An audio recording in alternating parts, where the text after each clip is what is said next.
Hello and welcome to a conversation on the Daily Bern. I'm your host, Eric Miller, joined today by a great progressive from the great state of Missouri, Mr. Derrick Nowlin. How you doing, Derrick? Real good, Eric. How are you today? Doing well, doing well. Thanks for taking some time to chat with me about your candidacy, your campaign, your platform, your district, and sort of what's unique about your race. The first thing I want to ask about your platform and stuff like that, but let's get a little bit of background. So, you ran for this seat in 2018 and came, fairly close, within 2,000 votes. Can you talk about, what inspired you to run then? What inspired you to keep the momentum going and run here again in 2020? A little bit about your background. Sure. Well, I'm in Springfield, Missouri, which is the southwest part of the state. For anyone that's not familiar with Missouri, and I would call myself a lifelong progressive. Even before Bernie, the issues he talked about in 2016, that's where I was at. Just like a bunch of other people, I'd watched the Democratic Party move more and more to the right over my lifetime, and I just felt like, there was no one in office or running for office, especially here locally, that was really speaking about the issues that we're talking about. Really, these are the issues that I think the people, out there, they're feeling it too. So in 2016, I got really heavily involved with the Bernie campaign here in Southwest Missouri with a bunch of other wonderful people. We're all still working together. Somewhere in all that, someone mentioned to me, "Why don't you think of running for office?" That kind of gets in my background. I actually am an engineering school veteran, so me running for office, public speaking, all these things, definitely not in my life experience. But the more I thought about it, if you have people asking you to run for office, that is the definition of being a representative. So I thought about it, and I thought, sure, I'll run. That was one of the amazing things about Bernie in 16, and also this time, is a lot of people who have never really been politically active before feel that opening is there for them now. And I did the same. So I was we worked on the Bernie campaign here in 2016. Many trips to Iowa up there before their caucus. I do want to give people some background, as I get into why I ran and a little bit about my district. Missouri is kind of a schizophrenic state. You get north of the Missouri River, it's pretty what we would call liberal or democratic, maybe even progressive. You get south of the Missouri River, you're really in the old Confederacy. We really are a state that, the Civil War never really went away here. I'll just put it that way. Okay. And so in 2016, in Greene County, where I live, and we are the third largest metro area in the state, people consider Southwest Missouri, where I live in Springfield, a very red area. Well, in 2016, Bernie won the primary here against Hillary, almost 70% to Hillary's 30-some%. And that was a result of, I don't even want to say thousands. I would say more than that. The doors that we went out and knocked, the conversations that we had, it was really eye-opening to hear people in this area like Bernie and agree on the issues like healthcare for all and wealth inequality and corruption in government and all these other things we talk about. So after the dust settled in 16, some people started asking me about running for state representative. And after I thought about it, I decided, yeah, I will do that. There was no one else. It didn't look like anyone else was going to step in my district and run. So we ran in 2018. My platform then, much like it is now, is getting money out of politics first and foremost. I'm a Medicare for All guy. I think most of us on this video chat probably are. And here in Missouri, we have a real problem with funding public education. That was the other really, my third issue, although really they're interchangeable. I think I made a lot of local Democrats nervous because I was so boldly progressive. And I ran against our current Speaker of the House here in Missouri. His name's Elijah Harr. And my district averages for 20 plus years, 37% for Democrats. I ran as a Democrat. I'm still running as a Democrat. I took 43% against Elijah Hart. Which to me showed that the issues I was talking about are the issues that people in my district also care about as well. I think no matter where you live, it's really easy to be intimidated by the feeling that I'm surrounded by conservatives, I'm surrounded by Republicans. I think what we've all seen in the last 4 years is that the issues as progressives that we talk about, again, healthcare for all. And here in Missouri, in a week, we have an election on expanding Medicaid that I think is going to pass. My campaign is pushing real hard on that. Right. I want to ask you about that too. Yeah. So, the issues that we all feel strongly about, the majority of the people in my district and really this part of the state agree with us. So it's our job to go out, let people know we exist, to talk to them, to have the conversations, and hopefully to get their votes. Right on. So I mentioned at the top, and you mentioned 37 to 43%, right? So safe to say that you overperform probably expectations in your district. So, and that was probably coming with, I don't know your presence in the community before that, but you have more name recognition now because you've run previously, right? And yeah.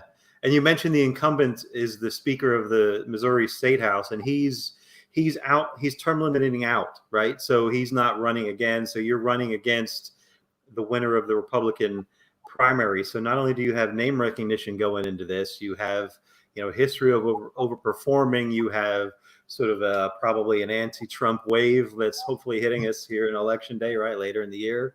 I think you're poised to do really well. I don't want to jinx you or anything like that, but so let's talk a little bit about, you kind of mentioned sort of the profile of your district, and I want to just pull that up a little bit just to show, where this is Missouri's 134th district, right? So you mentioned Springfield, right? Yes. So we're really South Central Springfield and Greene County. Sorry to interrupt. Okay, no, yeah. So tell me a little bit about, what's, so you got Springfield a little bit in here. What else is in here? What's the makeup of the district? What issues are pertinent to them? Maybe environmentally, even. Tell me about the district. Well, I'm glad you asked. I really am kind of in love with my district. From north to south. That's the best start ever. That's the best answer ever. I just really am, because my district, I feel, is really a microcosm of the state. If you look at my map of my district, up in the north, down to about 2/3 of the way down to the south, that's all in city limits, fairly urban. I even have Missouri State University in the northern part of my district, which when progressives run, we like to have those college students in our district. The further south you get, the more rural it gets, and also more wealthy. Okay. So, it really is just, it's a nice mixture of really, rich, middle class, poor, a lot of working people. And as far as the issues in my district that people cared about, I think they feel real strongly about healthcare, which I don't know if I mentioned or not, we're voting on Missouri here next week to expand Medicaid. Yeah, please talk. Yeah. We should have done that in 2010. ACA passed, but that's Missouri for you. The people in the state house, very Republican, very ideological. And just philosophically, they just were never going to let it happen. So it's been taken to a vote to the people. Some wonderful people this year. Missouri Healthcare for All ran the petition effort on that to get that on the ballot. They did a great job. And now it's my job, along with all the other campaigns, to get out into our districts and really push that issue, which I think in the 134th is going to be a winning issue. Yeah. So when you talk about that Medicare expansion, Medicaid expansion ballot initiative, do your constituency, do they generally respond positively? Is it, like what would be the con of doing that? I imagine it's just awareness, right? It really is awareness. Talking points that I like to use. I don't really like to call them talking points. I mean, it's talking to people about the issues. This is healthcare that we have already paid for with our taxes, and our state government has, basically kept that money from coming back to us. So the cons on that, I think the Republicans are trying to scare people into thinking it's going to cost more money, that kind of thing. Whereas in reality, no, it'll actually be a net money saver for the state. It should increase revenues, and bottom line is we're going to have more people getting health care, which is what we need. And to go even further, Medicaid expansion in Missouri is a good start. Eventually, hopefully, we get to nationwide Medicare for all. But for right now, we're going to get Medicaid expansion passed, hopefully. Right on. Yeah, and that's I'm drawing a blank on the name of the organization nationally that pushes that initiative state by state. But I think they're batting 1,000. I think every state that has had that as a ballot initiative, it has passed, if I'm not mistaken. So and that let's just highlight the election day. That's on August 4th, so that's Tuesday. That's next week, right? That is correct. Week from today. Right on. And you're on the ballot, but it's a primary, and you don't have a challenger in the primary. So I'm running unopposed in the primary. The Republicans do have a primary. I'm staying out of that. I have my preferred candidate, but I'll just keep that to myself. But they did the same thing in 2018. I'm going to let them beat on each other. And really, my philosophy as a candidate and the way I ran my campaign in 2018, I'm not really talking much about my opponents. I'm not really focusing on them. I'm not running against them. I'm running for the people in my district. And what's really important to me is just getting out and talking to those people. And I strongly believe that if I could do that, that'll overcome any sort of messaging or advantages my opponent might have. Right on. Love it. Yeah, let's look at your platform and hit on a few of the things that you're fighting for, like you say, not necessarily against, right? So, we talked about Medicare for all. I'm just going to kind of read down the list, and feel free to expound on any that you like. Like more. living wage, right? Getting money out of politics, addressing income inequality, the ballot initiative we talked about, improve public education. Let's talk a bit maybe about Green New Deal and environmental activism in your district. How big of an issue is that in your? Actually, I'm glad you brought that up, because you'd asked me earlier about environmental issues in my district, and I kind of love the answer. But Missouri is interesting, especially this part of the state.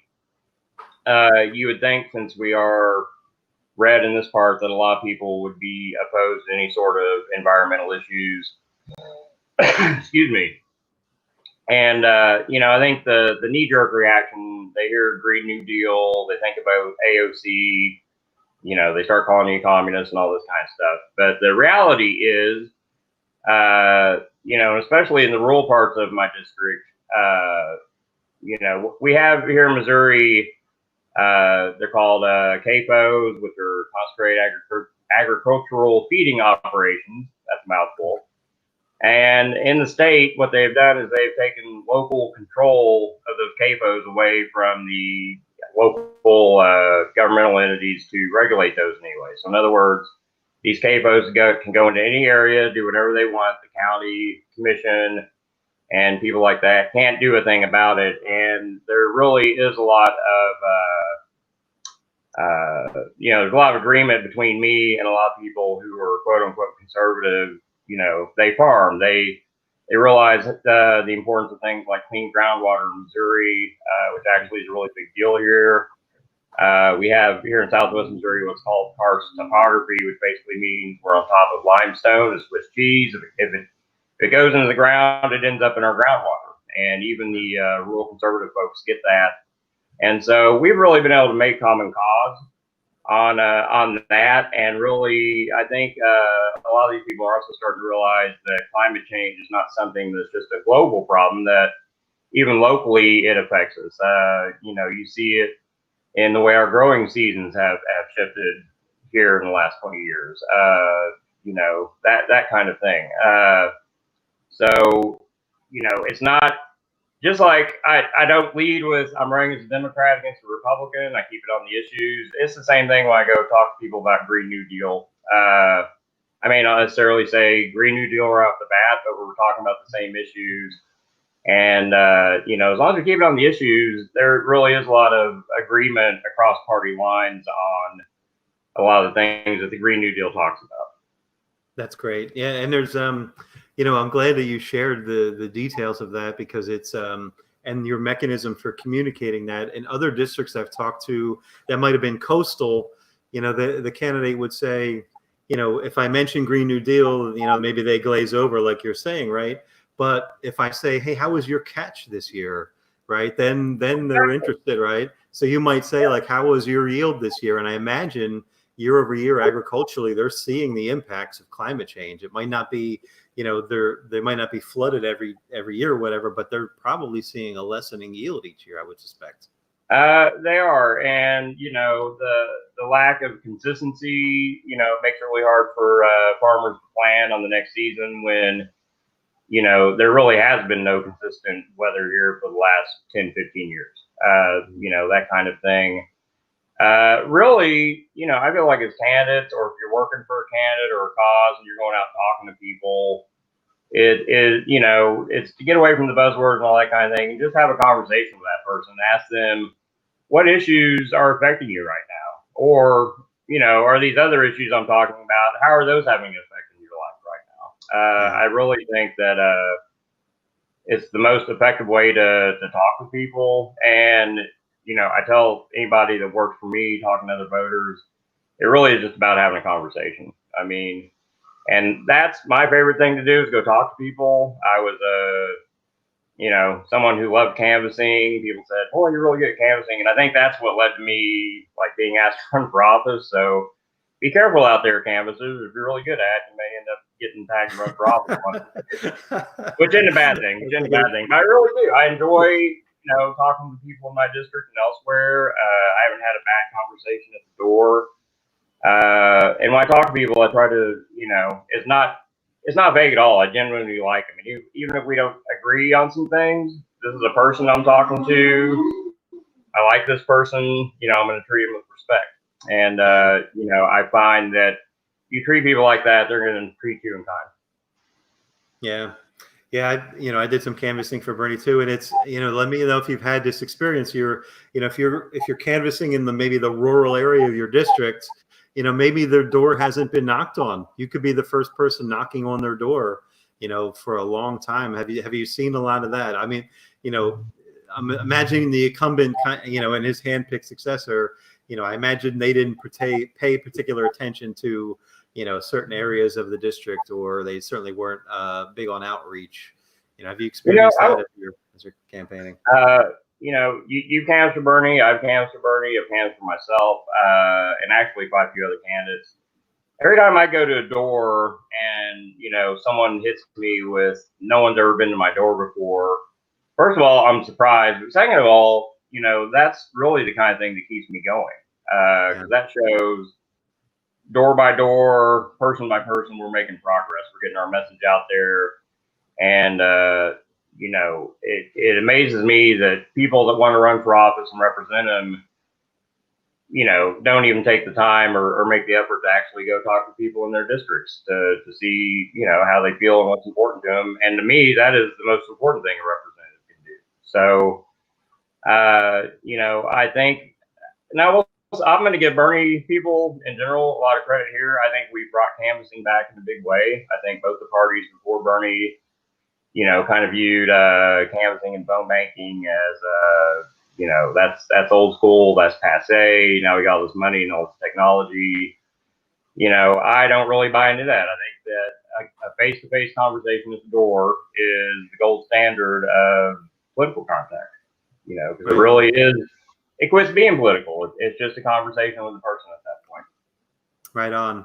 And we didn't mention it, but it's probably apparent that you don't take any corporate PAC money. So, a grassroots campaign. So, Nowlin for the 134th.com. Go throw Derrick a couple of bucks.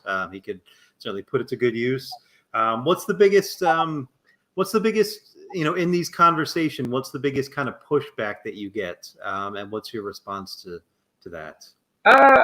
Actually, I'm glad you asked me about that, because this is the, I think this is the part that gives people pause when they think about going to the doors or doing the kind of thing that we do. This may or may not be a shock to people. I go into my district both in 2018 and now. And abortion, guns, immigration, those are really the big issues that people want to talk about. I've seen a lot of candidates kind of try to shy away from those conversations, or approach it like, well, what do you want to hear? It's a credit to my campaign that in 2018, also as well as this time, anybody asked me what my positions are, and especially here in Southwest Missouri, I would say abortion rights are one of the biggest things that people want to talk about. I tell them I'm endorsed by Planned Parenthood. I believe in reproductive rights. If you don't like that, don't vote for me. But that's where I stand on that issue. And I've had a lot of Republicans, hey, put a sign in my yard. I like you. We don't agree on that, but you're the first candidate. First of all, it's ever come to my door. And second of all, I can tell you're being honest with me. Right. I don't hesitate. I tell the people what I'm running on, and it's up to them to decide if they want to vote on that or not. It's that simple. Guns, same thing. Had a lot of really good conversations about gun rights in the last 3 or 4 years with people in my district. That really is an ongoing conversation. We've had instances here in Southwest Missouri where, and also let me give a little background. Missouri is a no permit concealed carry state. It's in our Constitution. It's something that me and other people, once we get to Jeff City, are really going to work on. But the thing is, a lot of these Republicans or conservatives or people that are very pro Second Amendment, they will come and talk to me in private and say, these things keep happening, that this is not what we had in mind. Right. I think there's starting to be a desire on the other side to have maybe a little bit more regulation than what we have, because they're starting to see the results of the Wild West. Yeah. And even the Wild West wasn't the Wild West. So, we had a person here last year going to a Walmart with an AR-15, walked around with it. It's pretty obvious that his intent was to cause a buzz, maybe intimidate people. And that really just opened the floodgates of people getting a hold of me. Like I said, on the down low, to say, Derrick, you know me, I'm a Republican, I'm a conservative, I'm real strong on gun rights, but this is not what we're talking about. And my answer to that is always, well, your party made it this way, but I'm definitely willing to work with you to make it better. So, I think I've tried to show, that, despite our differences, we all get hung up on this side or that side, that really, if we calm down and just talk to each other with respect, that, there's a lot of areas we can't agree on and work together on.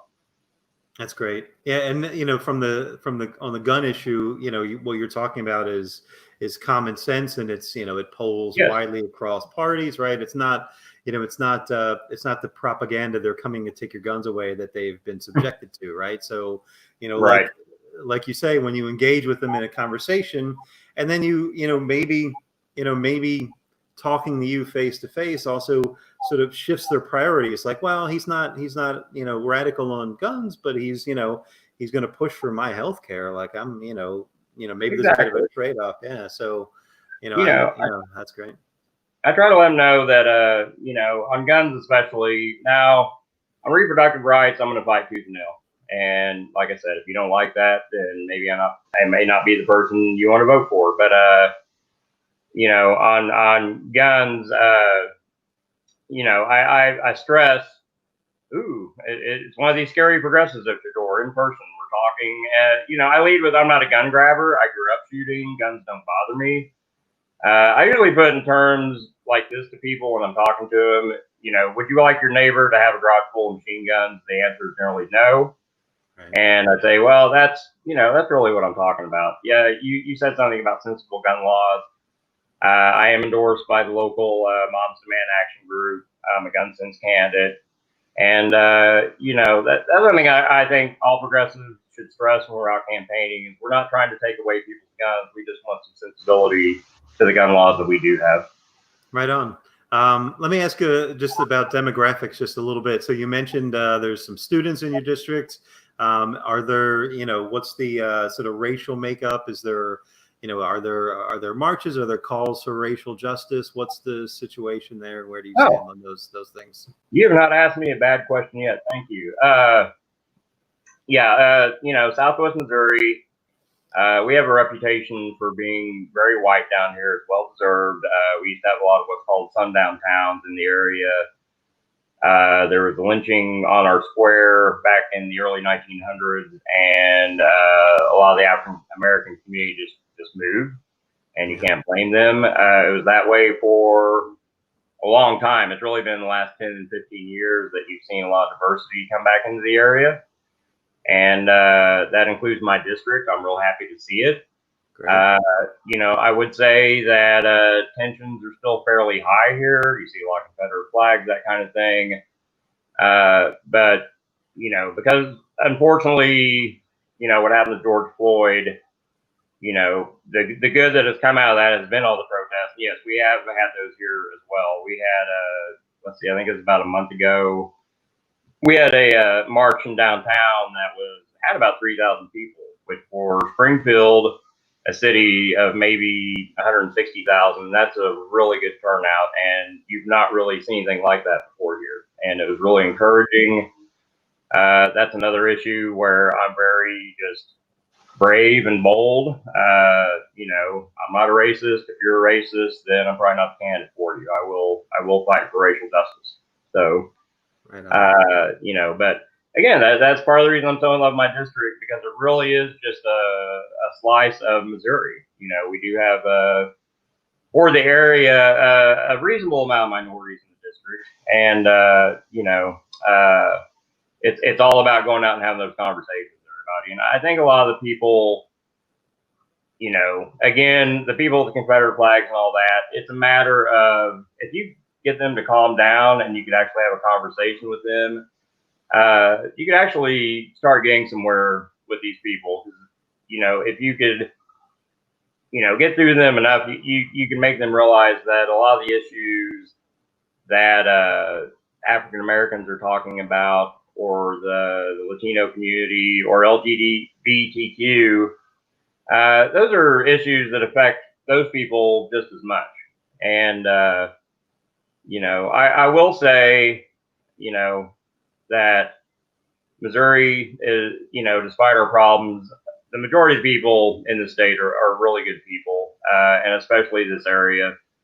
A lot of it is just tradition and upbringing. We've historically been a rural area, and for whatever reason, rural areas seem to be more conservative. But I really think that, the people here are good, and it's just a matter of continuing to have these conversations with them.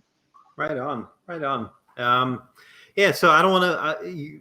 So the primary, you're unopposed in the primary, but August 4th, go vote for Derrick and vote for the Medicaid expansion ballot initiative on August 4th. Yes, please. And then the general is November 3rd, and I'd love to have you back on in the general race to talk to you a little bit more, about your race contrasted to the whatever Republican may win, right? So let's do that before November as well. So I would like that. Awesome. I would too. Nowlin for the 134th.com. So go check him out. Go behind me. Right on. Yeah, and I saw that you got yard signs, you got lit. So, get involved, help Derrick out, send him a couple of bucks. These grassroots campaigns, run on people power. So, That's exactly right. Stay engaged. And, this is, I mean, it's a state house. So if you're in California, you got gutted by, you don't have a candidate to support, whatever, I'm still getting over the Charles Booker loss, right? Like there are races, at all levels that we can get behind and make a difference, right? We get Derrick in, that's going to make a difference in Missouri. We get the ballot initiative passed, that's going to make a difference in Missouri. Absolutely. Countless people. So, I thank you for running in 2018, and I'm, it's a super special thing when someone runs again. So, thank you for not being discouraged and, keeping the momentum and running here again in 2020. It's been a real pleasure to speak with you. So, all right. Thank you, Eric. Is there anything else? Because no. No, let's save it. Let's talk again. You got to leave them wanting more. You got to go out like Seinfeld. Got to leave them wanting a little bit more, right? Good point. Right. So Nowlin for the 134th.com, and vote for the Medicaid expansion. And I'll talk to you again in the general, Derrick. So thank you for chatting with me, good sir. Thank you, Eric, and thank you, everybody else. Right on. All right.